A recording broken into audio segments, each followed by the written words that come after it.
Hey, folks, welcome back to the OU Insider YouTube channel. This is QuickSlants. I'm Parker Thune. He is Jesse Crittenden. We're here to break down all of what Brent Venables said in his press conference earlier today on this Tuesday, where mercifully he was not asked any questions related to Art Briles. Jesse, I'm glad we escaped that now dead storyline in the press conference. But all in all, some very insightful stuff from Venables. We got some anecdotes. We got some reminiscing on his time alongside Kevin Wilson, obviously now Tulsa's head coach, when both of them were on Bob Stoops' staff back in the day. Wilson as offensive coordinator, Venables, of course, as co-defensive coordinator. And I think that's the natural place to start here. As we look ahead to this matchup with Tulsa, it's very obvious, right, that Oklahoma and Tulsa are on two completely different planes as far as talent. One of the guys that Oklahoma processed out last spring, Daryl Simpson, is going to be Tulsa's starting right tackle for this game. So that just tells you how much of a difference in the level of talent there is. That really illustrates that point. But is it worth acknowledging at the very least that because of their history together, Kevin Wilson might have an idea of what curveballs are going to be effectively thrown at Brent Venables and how and when to use them? Yeah, it's certainly interesting to think about because here's the thing. I fully expect Oklahoma to win this game dominantly. I think much more so than the performance against SMU. But Kevin Wilson is an incredibly smart play caller, offensive, schemer, designer, whatever you want to say. Kevin Wilson is a really smart guy. And yeah, he and Brent Venables have intimate knowledge of each other and each other's tendencies and what they like to do. And honestly, Parker, this is a pretty interesting thing, not only just to have that Kevin Wilson, Brent Venables connection, but obviously, I asked Brent Venables about Dominique Franks, who was on staff as an analyst there. Obviously, Dominique Franks was not only a former defensive back at OU, but also played on that 2008 team that Brent Venables got asked a lot about. Kevin Wilson, obviously, also on the OU staff then. So I don't know if it's going to make a big difference. I think Oklahoma should win this game handedly, but it is pretty interesting to have both Kevin Wilson and Dom Franks as two guys who are certainly very aware and have a lot of experience playing and or coaching alongside Brent Venables.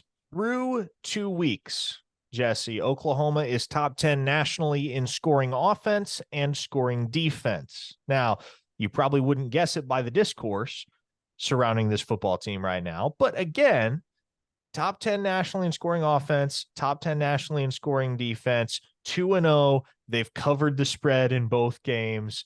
And yet, in large part due to the offensive performance against SMU, there are those that are freaking out a little bit about what this Sooner football team is and or might be in 2023. But those concerns aside, we won't really get a reliable gauge on that until conference play rolls around. Let's talk about this defense and specifically the personnel. No Justin Harrington this weekend. Brent Venables didn't explicitly say that, but it was the heavy implication.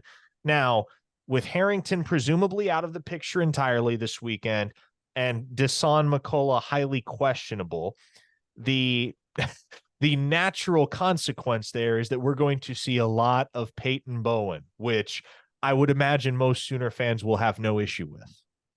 I think that's a good thing. Obviously, you don't. I mean, you'd rather have Justin Harrington and Dasan McCullough both playing, but anything that means Peyton Bowen's on the field more is not a bad thing. Peyton Bowen has been easily one of the biggest impact players on this defense that has been thoroughly improved even through 2 weeks compared to a year ago.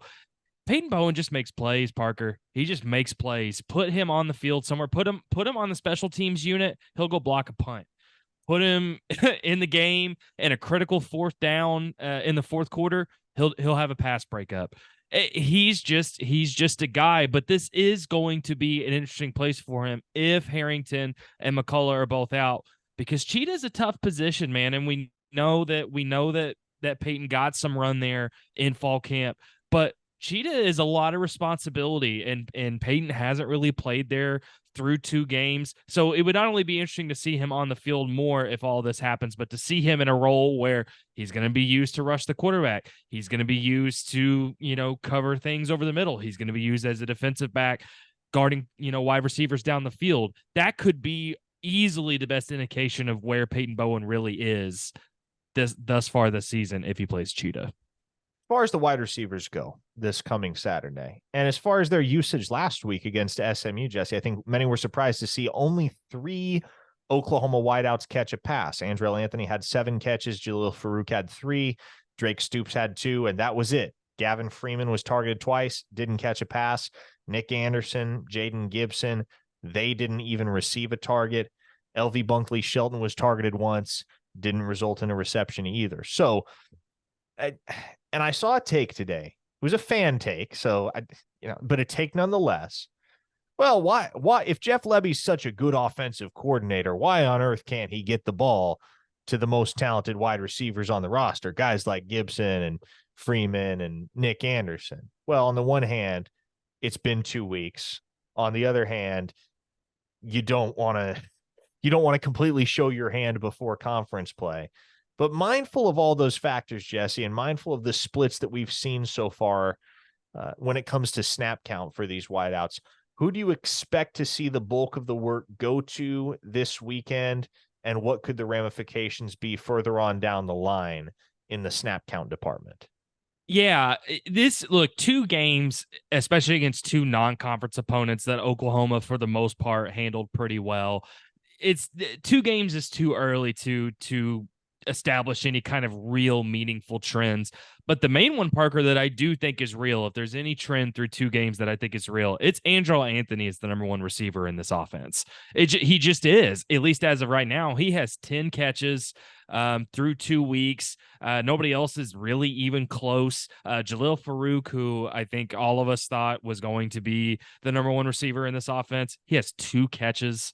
Really didn't even get involved last week until super late in the game. Obviously, that big touchdown. But yeah, it has been pretty interesting. Again, I don't know if you can take anything super concrete, but yeah, only 17 snaps for Nick Anderson on Saturday, only 12 for Gavin Freeman, only 6 for Jaden Gibson. It has been a little wonky. And Andrell Anthony, I think, has established himself as the target for Dillon Gabriel, at least through 2 games. I think he's kind of the comfort blanket, and it's not just down the field. It's short yardage. It's intermediate. That's Andrell Anthony's kind of gotten a little bit of everything. So I think that would be my guess. Now, I do think the offense is going to make more of a point to get other guys involved in a game they should win handily against Tulsa. But I think if we see Andrell Anthony again as the leading receiver in this, in this 3rd game of the season, I think that's going to show us pretty much what we need to know in terms of what to expect the rest of the year. It was almost kind of a blink and you missed it type of deal on Saturday, but Dillon Gabriel did throw 4 touchdown passes. And Jim Nagy, the personnel director of the Reese's Senior Bowl, recently cited Gabriel as one of a handful of players that have substantially caused their stock to rise with their performance over the first 2 weeks of the season. Are we maybe not talking enough about Dillon Gabriel right now? Are folks just kind of taking his performances for granted?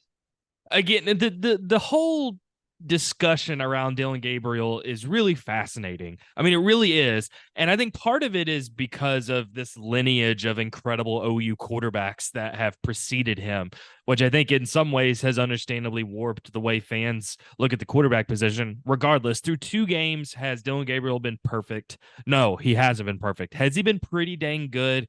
He has been. And I think it's not only, I mean, he's been incredibly efficient. Yeah, like you mentioned, the 4 touchdowns on Saturday. He hasn't had any turnovers to this point. Dillon Gabriel has been good. He's just simply been good. Now, could everything with the offense be a little bit smoother? Could everything be a little bit more efficient? Could play calling be a little bit more? Could it be? I don't know. Could there be more of a thought or a line between what Jeff Lebby's wanting to do and what the players on the field are executing? Absolutely. But Dillon Gabriel has simply been good. I don't know. I think if you're looking for things to complain about Dillon Gabriel, I think you're trying probably a little too hard. Now, I imagine this is a topic that you and Brian Clinton will unpack a little bit in more detailed fashion later in the week on the Oklahoma Drill podcast. But I want to touch on it here because Jeff Lebby said in his press conference yesterday, Monday morning, that his goal is to get Javonte Barnes and Gavin Sawchuk more involved in the offense. But also, given what he said last Monday about riding the hot hand, it's pretty objectively apparent that Tawi Walker is the guy with the hot hand right now. Not to suggest that Lebby is somehow talking out of both sides of his mouth here. There's a way to strike a balance between the two, but where do you think that balance lies between riding with the hot hand and Tawi Walker and integrating Javonte Barnes and Sawchuk more into the offensive equation? Yeah, I think what we're seeing so far through 2 games is this coaching staff is being really, really cautious with both Javonte Barnes and Gavin Sawchuk. Obviously, Javonte Barnes missed a lot of the spring, with an injury. Gavin Sawchuk was limited early in fall camp. I think it's pretty clear that what we're seeing is like 2 things can be true. This coaching staff is being very cautious with both of these players. And also, Tawi Walker has played really well. And even that game against SMU, there were large chunks of that game where Tawi Walker was simply the best offensive player on the field for Oklahoma. The most consistent, the most productive. I even think, that Blake Smith, that scoring drive where Blake Smith capped it off with a touchdown. Who got him down there? It was Tawi Walker, run after run after run. So I do think, again, I don't think 2 games is enough to really establish any meaningful trends either way. But I think it is going to be interesting to see how Jeff Lebby strikes this balance, because I agree with you. There is a balance here, but I don't think you want to get Javonte and Gavin involved just for the sake of getting them involved if it means someone like Tawi Walker, who's been effective, if you're just taking him off the field just to take him off the field. So I do think we are going to see more Javonte and Gavin. I do think this game is going to be a little bit more telling in terms of how the running back splits are moving forward. But it will be interesting to see what the splits are because, Gavin Sawchuk played 3 snaps on Saturday. Javonte Barnes, not much more than him. Tawi Walker leads the team in carries, snaps, yards, all that stuff. Should be interesting to see how things play out this weekend. You talked about the fact that this coaching staff is being uber cautious thus far. And I think part of that goes back to what happened a season ago in 2022, where the Sooners just peaked too soon. And there came a point in the season at which that entire team, but especially the defensive front 7, they were just dog tired.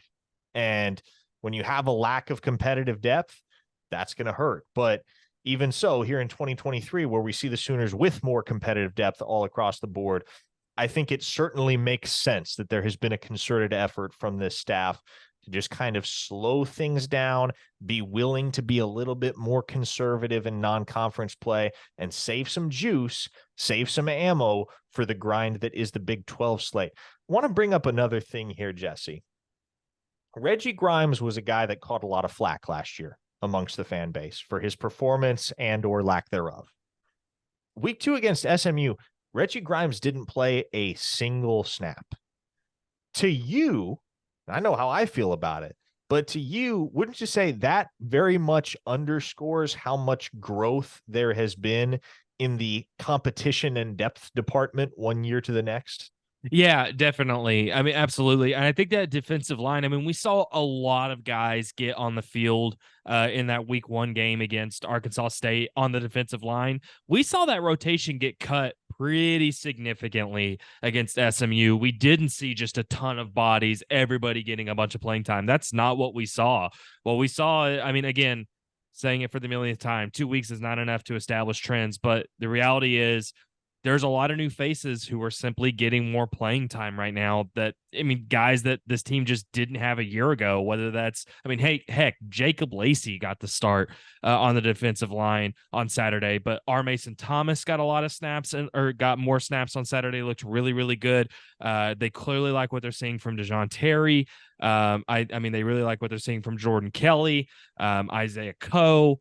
Trace Ford, Rondell Bothroyd leads the defensive line in snaps. Yeah, I think that's honestly pretty encouraging. Not that Reggie Grimes doesn't, I'm not saying he doesn't deserve playing time, but I think it's pretty clear that when it comes to this defensive line, there's just simply more talent there. And they're not just throwing a bunch of guys out there. They want the best guys on the field. And a lot of those best guys on the field right now, Parker, are guys this team did not have a year ago. That's just the truth. OU Tulsa this weekend in Chapman Stadium. We mentioned it from the jump. We're not going to learn a whole lot more about this team that we don't already know based on what happens this weekend, because these two teams are just on very different playing fields right now. So I ask you, Jesse, and you just mentioned it, 2 weeks is not enough of a sample size to start to establish trends. When do you think we will be able to start to establish some trends with this football team? Because you can make the legitimate argument that they won't be seriously challenged until week 6, the first weekend of October, when they've got to go to the Cotton Bowl and face off with a Texas team that just beat Alabama. Yeah, that's a good point. I think there's two answers to this question. I do think, I mean, that Texas game comes obviously smack dab in the middle of the season, of this regular season. Texas has all the momentum right now, assuming they don't blow it before that OU Texas game, which is not a safe assumption to make. But Texas looked really impressive. So I think that's the easy answer, that's going to be the hardest competition OU faces all year. But I do think we will start to see some things come out in that first game at Cincinnati in a week and a half. I think that's not because I think Cincinnati necessarily poses a huge significant challenge to Oklahoma, but I think to open conference play, to go on the road against an unfamiliar opponent, I don't think you're going to see this coaching staff just throw a bunch of stuff on the wall, at the wall like they have the last couple of weeks. I think you're going to see a real game plan. I think you're going to see, particularly on defense, the rotations cut, the snap counts really watched. So, I don't know if you're going to learn everything you're going to learn about this team at that Cincinnati game, but I think stuff like that, playing time on both sides of the ball, I think those things will be really interesting to see after that Cincinnati game. First road test of the season coming up this weekend for Oklahoma, and we've got you covered wall to wall all week on OUinsider.com. But if you are not a subscriber on OUinsider.com, first off, why not? Go sign up. You can do it right now with promo code OUinsider30 and get your first 30 days for free. But secondly, if you prefer just to consume content via YouTube and you subscribe to this channel, you've got a lot to look forward to. Tomorrow, Wednesday, Brandon Drum and I will have the OU Insider live stream coming at you at 8:30 p.m. Central Time. Thursday will be the release of the latest Oklahoma Drill podcast with Jesse and Brian Clinton. And then Friday, Brandon, Travis Davidson, and I will have the OU Insider Under the Visor pregame podcast to give you a final preview of the Sooners matchup with the Golden Hurricane. And then we'll see you in Green Country this Saturday afternoon for OU at Tulsa. Till then, I'm Parker Thune. He's Jesse Crittenden. We'll see you next time.